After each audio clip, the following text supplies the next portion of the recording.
জীৱন সকলোৰে প্ৰিয়। আমি প্ৰত্যেকেই জীৱনটো খুব ভাল পাওঁ, কিন্তু তাৰ মাজতে কেতিয়াবা কিছুমানৰ জীৱনত কেতিয়াবা হঠাতে এটা পল আহে যেতিয়া জীৱনটো কেনেকৈ আগবঢ়াই নিম সেই সম্বন্ধে এটা প্ৰশ্নবোধক চিনৰ উদয় হয়। ক'ব নোৱাৰাকৈ ধুনীয়াকৈ জীৱনটো চলি আছে আৰু তাৰ মাজতে এদিন হঠাতে সেই প্ৰশ্নবোধক চিনটো, আৰু ঠিক সেইখিনি সময়ত আপুনি যদি নিজক স্থিৰ কৰিব নোৱাৰে তেতিয়াহ'লে ডাঙৰ ঘটনা একোটা ঘটি যায়, যাৰ উদাহৰণ আমি বাস্তৱ জীৱনত বহুত দেখিছোঁ।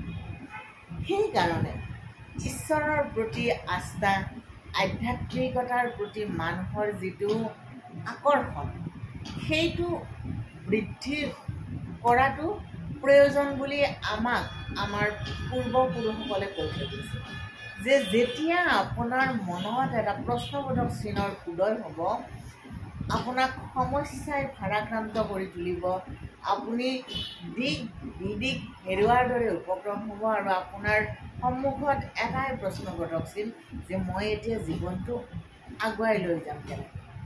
তেতিয়া আপুনি চকু দুটা মুদিব, ঈশ্বৰক এবাৰ স্মৰণ কৰিব।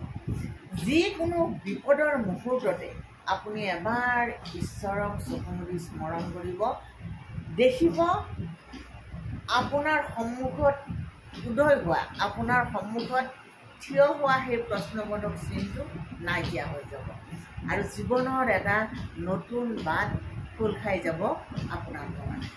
এইটো মই মোৰ জীৱনত পাইছোঁ বুলিয়ে নহয়, যিসকলক এই কথাটো মই কৈ আহিছোঁ বা যিসকলৰ সৈতে আমি প্ৰতিদিনে এই বিষয় লৈ কথা পাতোঁ, তেওঁলোকেও সেই কথাটোৱে কৈছে যে হয়।